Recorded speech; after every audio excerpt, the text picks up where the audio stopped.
And he came therefore and took the body of Jesus. And there came also Nicodemus, which at first came to Jesus by night, and brought a mixture of myrrh and aloes, about 100 pounds weight. Then took they the body of Jesus, and wound it in linen clothes, with spices, as the manner of Jews is to bury. Now in the place where he was crucified there was a garden, and in the garden a new sepulchre, wherein was never a man yet laid.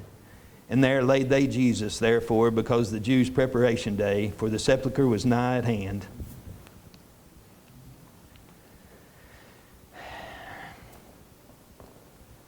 Remember, I said back there at the beginning, Nicodemus was a leader of the Jews. Is that what it said?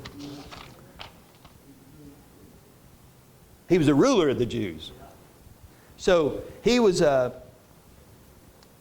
there with the council, no doubt, when they were saying, crucify him, crucify him, crucify him. He was there. And there's something else that was said during that. Pilate said, should I crucify your king? And they said, we have no king but Caesar. And Nicodemus is sitting there going, oh God. Oh, yeah.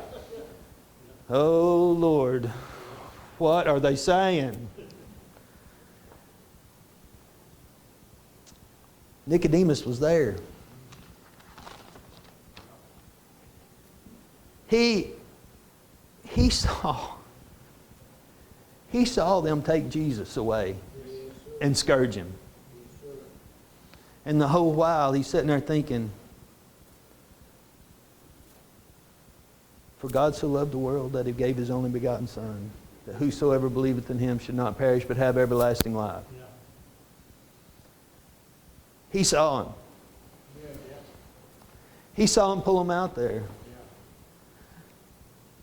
He heard, we have no king but Caesar. He saw him put a purple robe on him. Saw him put the crown of thorns on his head. Saw him beat him down on top of him. And he's sitting there going, oh God. Oh God, and I'm here right with these guys. And then all of a sudden, the strangest thing happened. They nailed Jesus to a cross. And they lifted him up. And I believe with all my heart, when Nicodemus saw Jesus Christ hanging on the cross, he understood, as Moses lifted up the serpent in the wilderness, so must the Son of Man be lifted up. And I would say the conviction that went on him is unbearable. Does that sound familiar to anyone? It sounds like what I went through. I went through the same stuff. I listened and I heard the gospel. I didn't do nothing about it. Little bit. I even got to where I was coming to church. I still wasn't saved. And then all of a sudden one day the conviction got me. And when the conviction got me, I had to do something. And when they let Jesus down and he was laying there dead, he said, I didn't do anything for you, God, but I'm going to right now. He said, you are a king. I'm going to give you 100 pounds of spices and myrrh. And I'm going to tell you something. That was a convicted man that could care less what anyone else thought about him. That day he made a public profession for Jesus Christ. You said he come out and said he was saved? He did more than that. He was one of two people that went and got the body of Jesus. When everybody else left, he was still around. Nicodemus has always fascinated me. But after you start thinking about it like that, it's more than fascinating. I mean, he's a hero.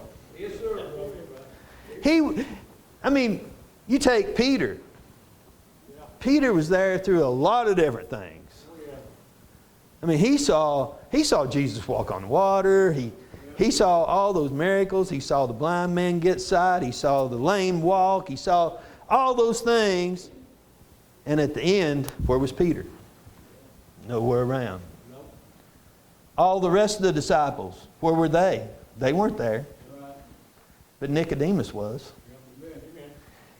He went after the body of Jesus when he wasn't showing no more miracles. That's faith. He saw who Jesus was, and he went the extra mile. He waded through there.